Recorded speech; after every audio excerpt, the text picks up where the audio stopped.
تو پھر اس جائز چیز سے بھی روک دیا جاتا ہے۔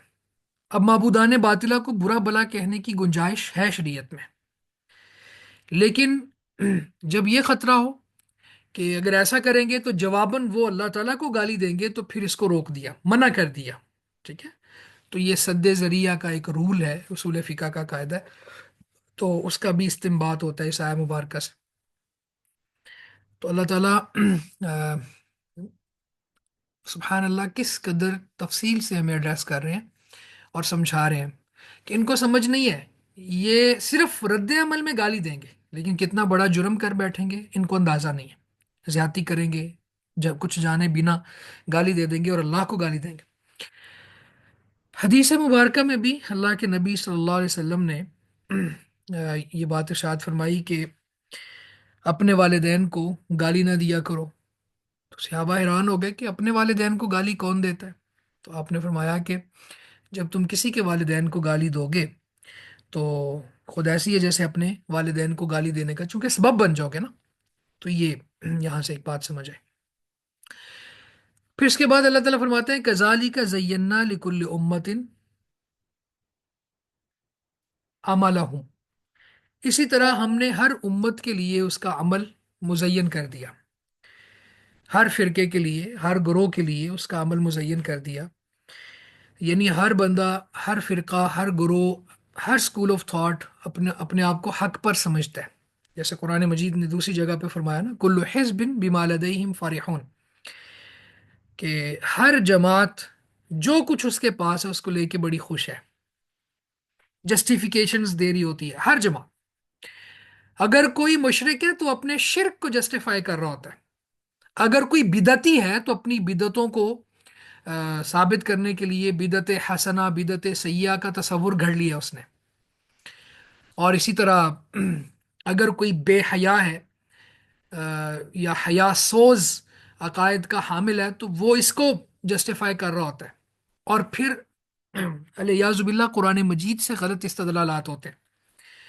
تو اللہ تعالیٰ فرماتے ہیں کہ ہر امت کے لیے اس کا عمل مزین ہے، ثم دنیا میں یہ، اچھا یہاں پہ آگے بھی آئے گا، اللہ تعالیٰ چاہے، اللہ تعالیٰ نے تو بتا دیا نا یہ عمل غلط ہے، فلاں غلط ہے، فلاں غلط ہے، لیکن پھر مزین کیسے کر دیا کہ جب کوئی شخص حق بات کو قبول نہیں کرتا اور اپنے عمل کی جسٹیفیکیشن جیسے میں نے کہا وہ دے رہا ہوتا ہے اور اس کو ثابت کر رہا ہوتا ہے، اور اللہ رب العزت نے کسی بات کو کلیئرلی منع کر دی ہے لیکن یہ اس کو جائز قرار دینے کے لیے فتوے گھڑ رہا ہوتا ہے، تو پھر اللہ تعالیٰ فرماتے ہیں کہ ہم اس کو اسی طرف لگا دیتے ہیں، ہم نے تو اس کو صراط مستقیم دکھا دیا تھا کہ اس کے اوپر چل پڑتا، وہ پیٹرن جو اللہ کو قابل قبول ہے، جو اللہ کا پسندیدہ ہے، اس کے اوپر چلے، لیکن یہ نہیں چلتا، یہ اپنی خواہش کے پیچھے چلتا ہے، اپنے اسکول آف تھاٹ کے پیچھے چل رہا ہے۔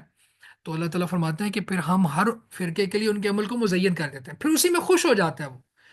یہ ایسی ہے جیسے کوئی شخص اگر طاقت کے نشے سے چور ہے اور وہ سمجھتا ہے کہ طاقت ہی سب کچھ ہے، اور پھر مظلوموں پہ ظلم کرتا ہے، انسانوں پہ ظلم کرتا ہے، اللہ کی مخلوق پہ ظلم کرتا ہے، تو اللہ تعالیٰ اس کی رسی دراز کر دیتے ہیں، اس کو ڈھیل دے دیتے ہیں۔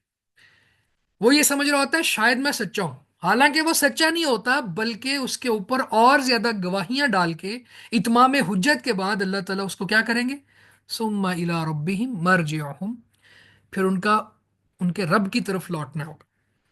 تو جب اللہ کے پاس آئیں گے تو پھر سورہ ابراہیم میں بھی یہ مضمون موجود ہے کہ کوئی شخص یہ نہ سمجھے کہ اللہ تعالیٰ ان ظالموں کے ظلم سے، سب سے بڑا ظلم شرک ہے نا، اور بھی دوسرا بھی ظلم کی 3 ڈیفینیشنز ہم نے پڑھی تھی یہاں پہ، یہ چیز آپ نوٹ کر لیں۔ ایک ظلم ہوتا ہے کوئی بھی گناہ، ہر گناہ کو بھی ظلم کہا جاتا ہے، جیسے اللہم انی ظلمت نفسی ظلما کثیرا، یہ دعا سکھائی آپ نے ابو بکر صدیق رضی اللہ تعالیٰ عنہ کو، اور ان کے واسطے سے ہم تک پہنچی۔ تو کوئی بھی گناہ ہے یہ بھی ظلم ہے، اور اسی طرح کسی کو اس کا حق نہ دینا، وضع الشیء فی غیر محلہ، یہ بھی ظلم ہے۔ اور تیسرا جو سب سے بڑا ظلم ہے وہ کیا ہے، ان شرک لظلم عظیم، شرک یہ بہت بڑا ظلم ہے۔ تو یہ بھی گناہ ہے لیکن گناہوں میں سب سے بڑا گناہ۔ تو اب یہ خوش ہے کہ میں صحیح لگا ہوا ہوں، میں صحیح کام کر رہا ہوں، لیکن اللہ تعالیٰ فرماتے ہیں کہ تم اللہ کو غافل نہ سمجھو، جو ظالم لوگ کام کر رہے ہیں، جو ظلم کر رہے ہیں، ظلم کی داستانیں رقم کر رہے ہیں، اللہ کے ساتھ شریک بنا کر، گناہوں کبیرہ گناہوں پر اصرار کر کے، یا پھر اللہ کی مخلوق کو پریشان کر کے. تو اللہ تعالیٰ نے ان سب چیزوں کو مؤخر کیا ہوا ہے اس دن کے لیے جس دن آنکھیں پتھرا جائیں گی. تو یہاں بھی کیا فرمایا کہ ہم نے ہر امت کے لیے ان کے عمل کو مزین کر دیا، پھر ان کے رب کی طرف لوٹنا ہوگا. فَيُنَبِّئُهُم بِمَا كَانُوا يَعْمَلُونَ، تو وہ ان کو بتائے گا جو وہ کیا کرتے تھے.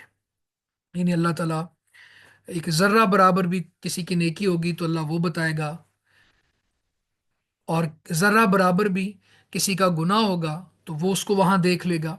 وَمَن يَعْمَلْ مِثْقَالَ ذَرَّةٍ شَرًّا يَرَهُ، ذرہ برابر بھی نیکی ہوگی تو بھی وہ اس کو دیکھ لے گا، برائی ہوگی تو بھی وہ اس کو دیکھ لے گا.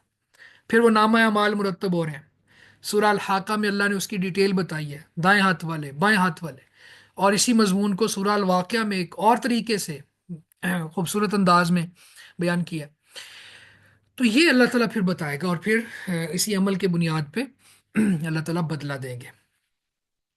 وَأَقْسَمُوا بِاللَّهِ جَهْدَ أَيْمَانِهِمْ، اور انہوں نے اقسموا قسمیں کھائیں باللہ اللہ کے ساتھ، یعنی انہوں نے پختہ قسمیں کھاتے ہوئے. یہ جہد ایمانہم کو بھی ساتھ ملا لیں تو ترجمہ یوں ہوگا، اور انہوں نے اپنی پختہ قسمیں کھاتے ہوئے اللہ کی قسم کھائی. وَأَقْسَمُوا بِاللَّهِ، اور انہوں نے قسم کھائی اللہ کی، جہد ایمانہم اپنی پختہ قسمیں کھاتے ہوئے. لَإِن جَاءَتْهُمْ آیَةٌ، قسم کیا کھائی کہ بے شک اگر ان کے پاس کوئی نشانی آئی، لَيُؤْمِنُنَّ بِهَا، تو وہ اس پر ضرور ایمان لائیں گے. قل کہہ دیجئے انما الآیات عند اللہ، نشانیاں تو صرف اللہ کے پاس ہیں. وما یشعرکم انہا اذا جاءت لا یؤمنون، اور آپ کو کیا چیز معلوم کرواتی ہے کہ جب وہ آئیں گی تو یہ ایمان نہیں لائیں گے. اور انہوں نے اپنی پختہ قسمیں کھاتے ہوئے اللہ کی قسم کھائی کہ یقیناً اگر ان کے پاس کوئی نشانی آئی تو اس پر ضرور ایمان لائیں گے. تو آپ کہہ دیجئے، قل اے نبی آپ فرما دیجئے، آپ کہہ دیجئے تمہیں کیا چیز معلوم کرواتی ہے. آپ کہہ دیجئے کہ انما الآیات عند اللہ، نشانیاں تو اللہ کے پاس ہیں، اور آپ کو کیا چیز معلوم کرواتی ہے کہ جب وہ آ جائیں تو یہ ایمان نہیں لائیں گے. ابھی سایہ مبارکہ میں اصل میں بڑے عجیب قسم کے مطالبے کرتے تھے مشرکین مکہ، یعنی معجزات کے ظہور کا مطالبہ کرتے تھے.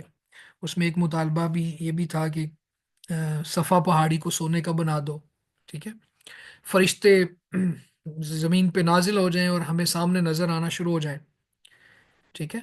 اور اسی طرح کے عجیب عجیب قسم کے ان کے مطالبے تھے، یعنی کوئی نہ کوئی نشانی ہے. اور ساتھ میں قسمیں کھاتے تھے، پختہ قسمیں کھاتے تھے کہ نشانی ہمارے اکارڈنگ جو نشانی آپ لے آئیں گے، جو ہمارا مطالبہ ہے یہ پورا ہو جائے گا تو پھر ہم ایمان لے آئیں گے.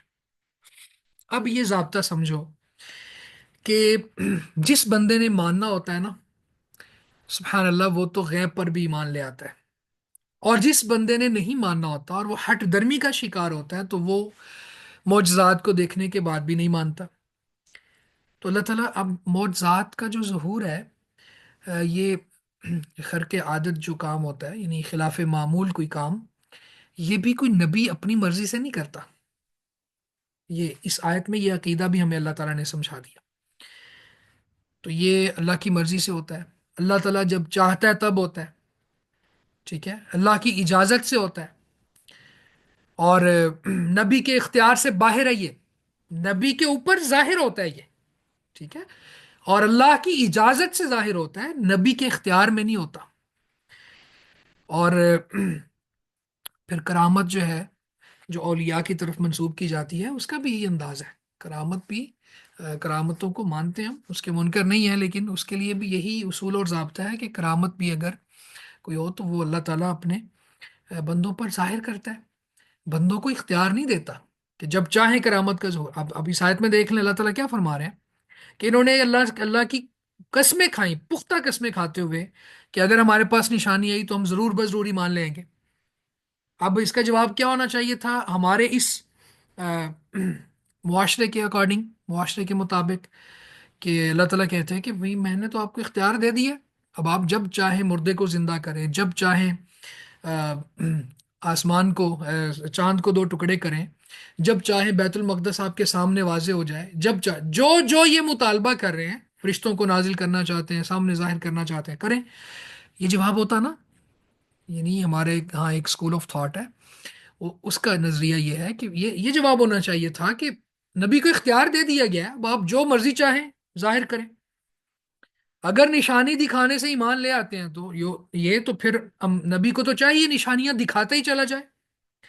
لیکن اللہ تعالیٰ کیا فرماتے ہیں، سبحان اللہ، قل انما الآیات عند اللہ، کہہ دیجئے نشانیاں تو اللہ کے پاس ہے۔ معلوم یہ ہوا کہ نشانی نبی کے اختیار میں نہیں ہے، معجزہ نبی کے اختیار میں نہیں ہے، یہ خلاف عادت خلاف معمول کام ہے، اس کا نام معجزہ ہے، اور معجزہ اللہ تعالیٰ کی اجازت سے ہے۔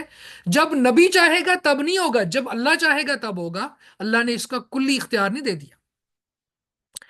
وما یشعرکم انہا اذا جاءت لا یؤمنون، اور آپ کو کیا چیز معلوم کرواتی ہے کہ اگر یہ نشانیاں آ بھی جائیں تو یہ ایمان نہیں لائیں گے؟ یعنی وہی بات جو میں نے پہلے عرض کی کہ بعض لوگ ہوتے ہیں جو کوئی معجزہ یا نشانی کا ظہور نہ بھی ہو، غیب پر ایمان لاتے ہیں، الذین یؤمنون بالغیب، اور جنہوں نے ایمان نہیں لانا ہوتا تو کوئی نشانی ظاہر ہو تو پھر اس کو بہانہ بنا لیں گے، جی یہ جادو ہے، یہ کہانت ہے، یہ فلاں ہے فلاں ہے، اس کو کسی اور طرف مولڈ کر دیں گے، اس کی کی اور زیادہ اپنے نظریے کو تقویت دینے کے لیے دلیل گھڑ لیں گے۔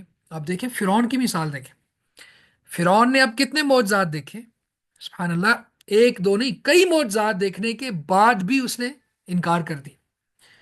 اس کا مطلب یہ ہوا کہ ہدایت جو ہے یہ صرف معجزات سے نہیں آتی، بلکہ ایمان جو ہے اس کا تعلق بصیرت کے ساتھ ہے۔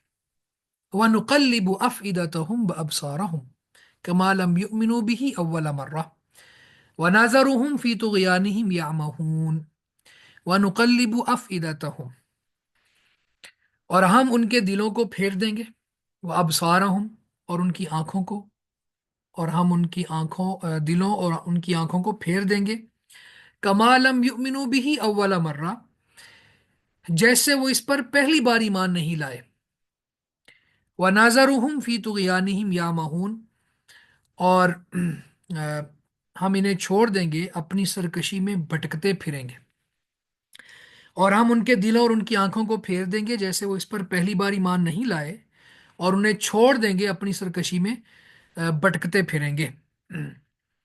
تو یہاں پہ اللہ تعالیٰ یہ بات ارشاد فرما رہے ہیں کہ جب یہ پہلے معجزے ان کے سامنے آئے تو معجزات کو دیکھ کر ایمان نہیں لائے، تو اب معجزے آئیں گے تو بھی انہوں نے ایمان نہیں لانا، ٹھیک ہے؟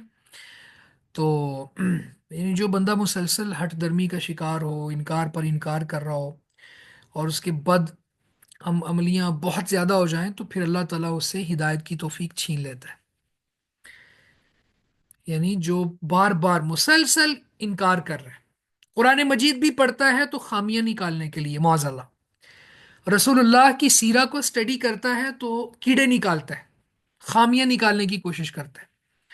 آپ کے تعدد ازواج کو، یعنی آپ نے جو تعدد زواج، آپ نے ایک سے زیادہ شادیاں کی، اس کو بنیاد بنا کے، عائشہ رضی اللہ تعالی عنہ کے ساتھ جو آپ کا ایج ڈفرینس تھا اس کو بنیاد بنا کے عجیب عجیب قسم کی باتیں کرتا ہے، اور ہر وقت یہ شریعت اسلامیہ میں کوئی نہ کوئی تان کرنے کی سوچتا ہے، اور پھر اس کے اعمال بھی بہت برے ہیں، کافروں کا حمایتی ہے، ان کے ساتھ کھڑا ہوا ہے۔ آپ اس کی مثال سمجھنا چاہیں تو ابراہیم علیہ السلام کے والد کو دیکھ لیں، کہ گھر میں بیٹا موجود ہے، اور بچپن سے ہی بہت کچھ واضح ہونا شروع ہو گیا ہے، اور چلتے چلتے چلتے اتنا کچھ واضح ہونے کے باوجود بھی جب اس نے کفار کا ساتھ دیا، مشرکین کا ساتھ دیا، اور جلانے والوں کی صف میں کھڑا ہو گیا، تو اللہ نے ہدایت کی توفیق چھین لی، اور پھر وہ کفر کی حالت پہ مر گیا۔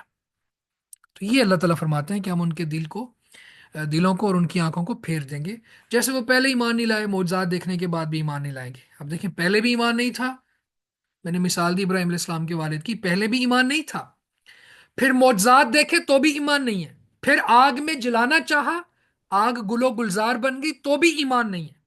ایسے لوگوں سے پھر اللہ تعالیٰ ہدایت کی توفیق چھین لیتا ہے۔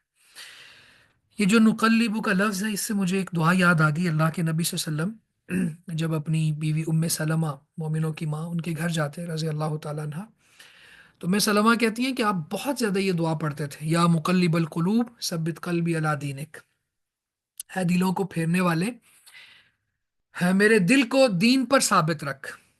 تو میں نے پوچھ لیا، اے اللہ کے رسول، آپ بہت زیادہ یہ دعا پڑھتے ہیں، تو آپ نے فرمایا کہ ساری مخلوق کے دل اللہ تعالیٰ کی دو انگلیوں کے درمیان ہے، اللہ تعالیٰ جدھر چاہے پھیر دے۔ تو اس کا مطلب یہ ہے کہ ہمیں اللہ تعالیٰ سے استقامت کی دعا کرنی چاہیے، اللہ تعالیٰ سے سا- دین پر ثابت قدمی کی دعا کرنی چاہیے، کیونکہ ایک وقت آئے گا، اللہ کے رسول فرماتے ہیں کہ بندہ صبح کو مومن ہوگا، شام کو کافر ہو جائے گا، شام کو مومن ہوگا، صبح کو کافر ہو جائے گا۔ یہ فتنوں کا دور ہوگا، دنیا کی خاطر اپنے دین کو بیچ دے گا، ٹھیک ہے؟ تو ہمیں بہت زیادہ اللہ تعالیٰ سے یہ دعا مانگنی چاہیے کہ اے اللہ تو ہمارے دل کو دین پر ثابت رکھ۔ پھر فرمایا وَنَذَرُهُمْ فِي طُغْيَانِهِمْ يَعْمَهُونَ، اور ہم انہیں چھوڑ دیں گے اپنی سرکشی میں بھٹکتے پھریں گے، یعنی پھر ہدایت کی توفیق چھین لی جائے گی، مزید سرکشی کریں گے۔ یہ ہماری ایک جو جلد تھی یہ پوری ہو گئی ہے، پارا نمبر 7 پورا ہو گیا۔ پارا نمبر 8 سے آگے اگلی، مجھے یہ بتائیں، آج آخری دن ہے تو آپ نے کچھ، اگر بہت زیادہ سوالات ہیں تو ہم اس طرف جاتے ہیں، ورنہ ہم اس کو کمپلیٹ کر لیتے ہیں، کچھ اور پڑھ لیتے ہیں۔ مجھے بتائیں پھر ہم سٹارٹ کریں۔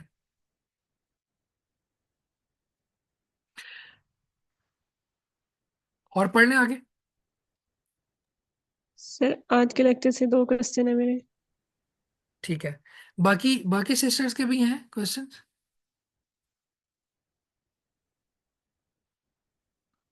میرا خیال ہے ابھی نا یہ جو دوبارہ لنک جوائن کرواؤں گا نا، تب ہم سوالات پہ بات کر لیں گے، تب ہم اور نہیں پڑھیں گے، کچھ پڑھ لیتے ہیں اللہ کی توفیق سے، جو جتنی ہماری قسمت میں آیات ہیں، پھر ہم آخر میں سوالات لیتے ہیں۔ 8واں پارہ شروع ہوتا ہے، یہاں پہ اللہ تعالیٰ فرماتے ہیں وَلَوْ أَنَّنَا نَزَّلْنَا إِلَيْهِمُ الْمَلَائِكَةَ، اور اگر ہم ان کی طرف فرشتے اتار دیتے، وَكَلَّمَهُمُ الْمَوْتَى، اور ان سے مردے بات کرتے، کلام کرتے، گفتگو کرتے، وَحَشَرْنَا عَلَيْهِمْ كُلَّ شَيْءٍ قُبُولًا، اور ہم ہر چیز ان کے سامنے لا کے جمع کر دیتے، مَا كَانُوا لِيُؤْمِنُوا إِلَّا أَن يَشَاءَ اللَّهُ، تو بھی وہ ایسے نہ تھے کہ اللہ پر ایمان لاتے، مگر یہ کہ اللہ چاہے، وَلَكِنَّ أَكْثَرَهُمْ يَجْهَلُونَ، اور لیکن ان کے اکثر جہالت سے کام لیتے ہیں، جہالت برتتے ہیں۔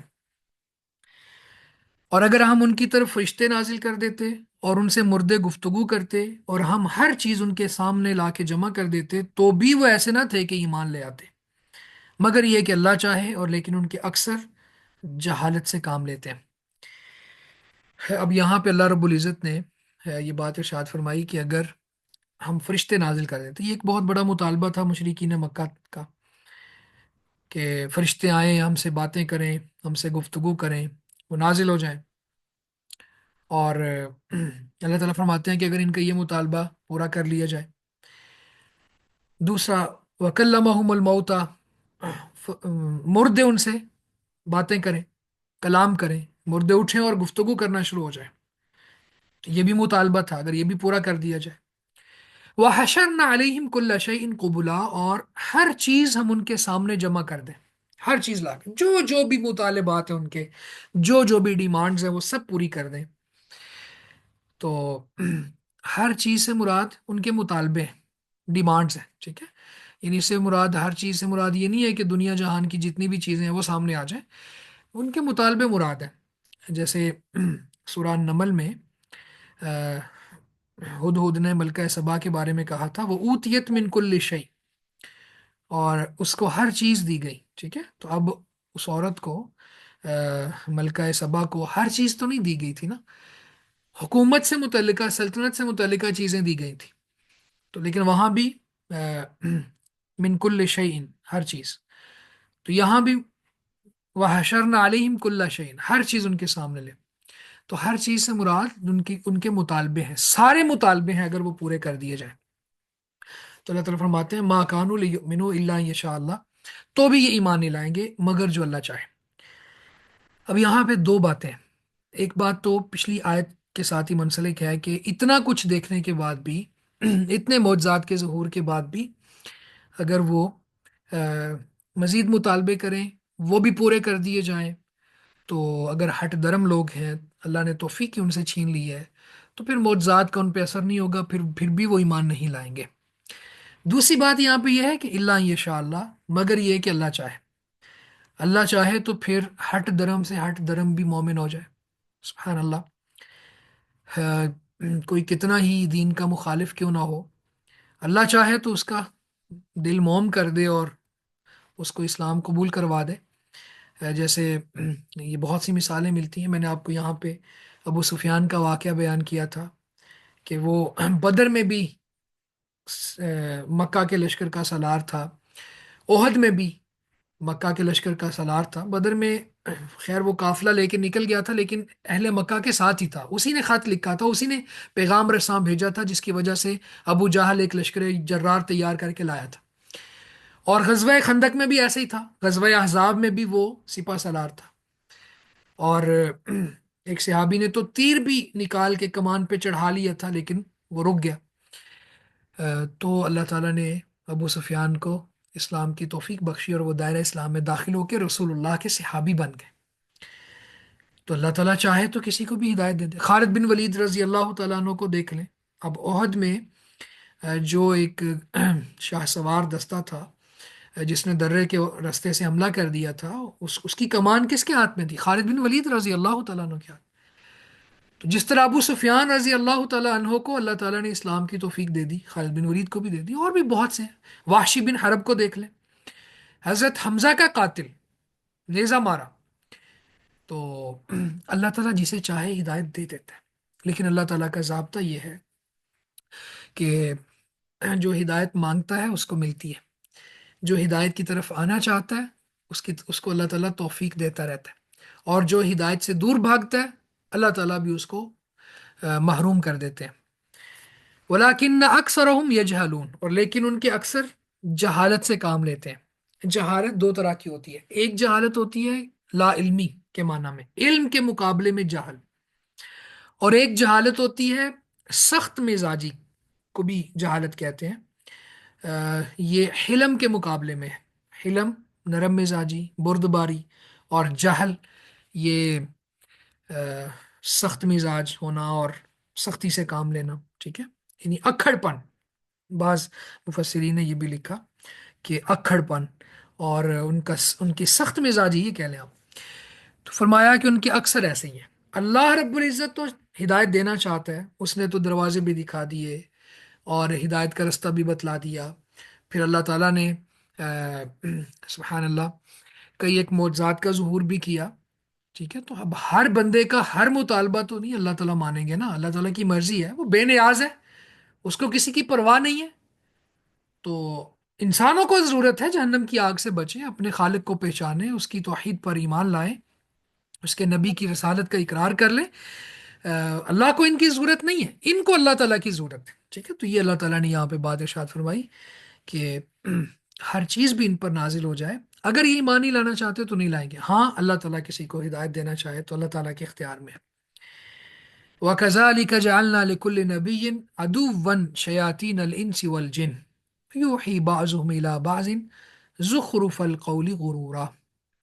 وَكَذَلِكَ، اور اسی طرح، جعلنا، ہم نے بنا دیا، لکل نبی، ہر نبی کے لیے، عدوًا، دشمن، شیاطین الانس والجن، انسانوں اور جنوں کے شیطانوں کو، یوحی بعضهم الی بعض، ان کا بعض بعض کی طرف وہی کرتا ہے، زخرف القول غرورا، ملمہ کی ہوئی بات دھوکہ دینے کے لیے، ولو شاء ربک، اور اگر آپ کا رب چاہتا، ما فعلوہ، تو وہ ایسا نہ کرتے، فذرہم وما یفترون، بس انہیں چھوڑ دیجئے اور جو وہ جھوٹ گڑتے ہیں اس کو بھی چھوڑ دیجئے۔ اور اسی طرح ہم نے ہر نبی کے لیے انسانوں اور جنوں کے شیطانوں کو دشمن بنا دیا۔ ان کا بعض بعض کی طرف ملمہ کی ہوئی بات دھوکہ دینے کے لیے دل میں ڈالتا ہے، وہی کا معنی یہ ہوتا ہے دل میں بات ڈالنا۔ اور اگر آپ کا رب چاہتا تو وہ ایسا نہ کرتے، بس انہیں چھوڑ دیجئے اور جو وہ جھوٹ کرتے ہیں اس کو بھی چھوڑ دیجئے۔ اب اس آیہ مبارکہ میں اللہ تعالیٰ نے ایک بات ارشاد فرمائی کہ اللہ نے انسانوں اور شیاطین میں سے یعنی جنوں میں سے جو شیاطین ہیں وہ نبی کے دشمن بنا دیے۔ معلوم یہ ہوا کہ جس طرح جنوں میں سے شیاطین ہوتے ہیں، جنات میں سے، اسی طرح انسانوں میں سے بھی ہوتے ہیں۔ اور جنوں انس کے شیاطین آپ سے دشمنی کر رہے ہیں۔ تو اللہ تعالیٰ یہاں پہ نبی علیہ السلام کو تسلی بھی دے رہا نا کہ اگر آپ کے ساتھ دشمنی ہو رہی ہے تو ہر نبی کے ساتھ ہی ایسا ہوتا تھا، تو آپ پریشان نہ ہوں، صبر و استقلال کے ساتھ استقامت کا مظاہرہ کرتے ہوئے چلتے چلے جائیں۔ یعنی صرف آپ کے ساتھ ایسا نہیں ہو رہا کہ انسانوں اور جنوں میں سے آپ کے دشمن شیاطین بن گئے ہیں، بلکہ ہر نبی کے ساتھ ہی ایسا ہوا۔ ایک یہ تسلی بھی ہے۔ پھر دوسری بات اللہ تعالیٰ فرماتے ہیں کہ وہ جو شیاطین ہیں ان کا بعض بعض کی طرف ملمہ کی ہوئی بات، زخرف اصل میں کہتے ہیں خلاف حقیقت کسی چیز کو، القول آ گیا تو بات، ملمہ کی ہوئی بات، یعنی وہ بات ایسے نہیں ہے لیکن اس کو اوپر سے، جیسے اس کو ایک فینومنا ہے یہ سائنس کا، الیکٹرو پلیٹنگ، یعنی لوہے کی چیز پہ سونے کا پانی چڑھا دو، یہ ہے زخرف القول۔ تو بات جھوٹی ہے لیکن اس کو مزین ایسا کر دو دھوکہ دینے کے لیے کہ لوگوں کے اندر رائج ہو جائے۔ تو اسی طرح یہ دیکھیں نا کہ کہتے ہیں جی ما نعبدہم الا لیقربونا الی اللہ زلفا، ہم جو اللہ کے علاوہ کسی کی عبادت کرتے ہیں نا وہ اس لیے نہیں کرتے کہ ان کو ہم الہ مانتے ہیں، ہم تو معبود یعنی اللہ کے قریب ہونے کے لیے ان کی عبادت کرتے ہیں۔ اب یہ ہے زخرف القول غرورہ کی ایک مثال۔ تو اللہ تعالیٰ فرماتے ہیں کہ یہ بعض اسی طرح ہر چیز کو مزین کر دیتے ہیں، اور دھوکہ دینے کے لیے جھوٹ بول کر اور چیزوں کو ملمہ سازی کے ذریعے مکس اپ کر کے شیاطین ایک دوسرے کے ساتھ چیزوں کو شیئر کرتے ہیں، وہ آگے پھیلا دیتے ہیں، پھر مخلوق میں انسانوں میں پھیل جاتی ہے بات، پھر لوگ اس کا شکار ہو جاتے ہیں۔ تو یہ فتنے ڈالنے کی مختلف طریقے اور انداز ہیں۔ پھر اللہ تعالیٰ فرماتا ہے وَلَوْ شَاءَ رَبُّكَ مَا فَعَلُوا، اور اگر آپ کا رب چاہے تو ایسا وہ نہ کر سکے۔ یعنی اس کا مطلب قطعاً یہ نہیں ہے کہ انسانوں اور جنوں کے شیاطین کی طاقت اللہ سے زیادہ ہے۔ اللہ تعالیٰ کے دائرہ اختیار سے وہ نکل سکتے ہیں؟ نہیں نکل سکتے۔ اللہ تعالیٰ نے جو ان کو یہ اختیار دے دیا ہے، پورا پورا موقع دے دیا ہے، تو یہ اللہ تعالیٰ کی حکمت کا تقاضا تھا کہ اللہ تعالیٰ ان کو ڈھیل بھی دیتا ہے، اللہ تعالیٰ رستہ بھی دکھاتا ہے، دونوں رستے دکھاتا ہے، اور پھر یہی آزمائش ہے۔ تو کوئی یہ نہ سمجھے کہ اب شیطان اللہ تعالیٰ سے معاذ اللہ طاقت والے ہو گئے ہیں، جنات اور انسان اور ان میں سے بعض اللہ تعالیٰ کو بائی پاس کر سکتے ہیں، ایسا نہیں ہو سکتا۔ فَذَرْهُمْ وَمَا يَفْتَرُونَ، بس ان کو چھوڑ دیجئے اور جو وہ آ، جھوٹ گڑتے ہیں اس کو بھی چھوڑ دیں، آپ ان کی پرواہ نہ کریں۔ اللہ تعالیٰ گویا کہ اپنے نبی کو تسلی دے رہے ہیں کہ ہم ان سے نمٹ لیں گے، آپ پریشان نہ ہوں۔ وَلِتَصْغَىٰ إِلَيْهِ، اور تاکہ مائل ہو جائیں اس کی طرف، أَفْئِدَةُ دل، الذین ان لوگوں کے، لا یؤمنون بالآخرہ جو آخرہ پر ایمان نہیں رکھتے، وَلِيَرْضَوْهُ اور تاکہ وہ اسے پسند کریں، وَلِيَقْتَرِفُوا مَا هُمْ مُقْتَرِفُونَ اور تاکہ وہ بھی وہی برائیاں کریں جو یہ کرنے والے ہیں،